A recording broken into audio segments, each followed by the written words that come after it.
Mkesha wa Kristomasi ni usiku wa kuzaliwa ufalme wa nuru katika maisha yako. Tarehe 24 ya mwezi wa 12, Kimara Temboni, Ngome Yesu Kristo. Mkesha mkubwa ambao tumeuzungumza kwa muda mrefu, tumeutazama na hatimaye muda umefika sasa kuweza kuzipata update za moja kwa moja. Maandalizi ya mkesha Kimara Temboni, Ngome Yesu Kristo. Tayari saundi imeanza kufungwa, big screen zimeanza kufungwa. Ukijaribu kutazama namna ambavyo mambo yanaendelea kuwa mazuri kabisa. Hii ni big screen LED imeshafungwa kwa ajili ya kutazama na kuendelea katika mkesha mkubwa ambao unafanyika hapa. Ni mkesha wa Kristomasi kutokea Kimara Temboni, Ngome ya Yesu Kristo, kwa muonaji kuhani na Mwalimu Musa Richard Mwacha. Hapa pote panapangwa viti na viti tayari vimeshafika eneo hili kwa ajili ya kuweza kufuatilia mkesha huu, lakini pia light za kutosha. Ukijaribu kutazama pia taa zimeshafungwa.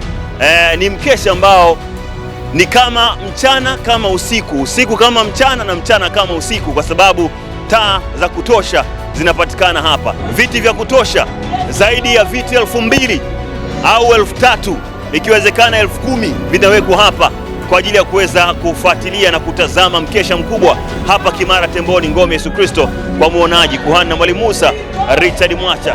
Haya ndio maeneo ambapo viti vitapangwa kwa ajili ya mkesha mkubwa wa tarehe 24 ya mwezi huu wa 12. Nazungumzia kesho jioni saa 12 mkesha unakwenda kuanza.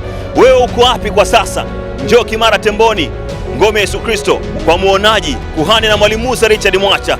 Hii ni saundi iko tayari hapa, imeshafungwa na kila kitu kinaenda kusikika kwa uzuri kabisa.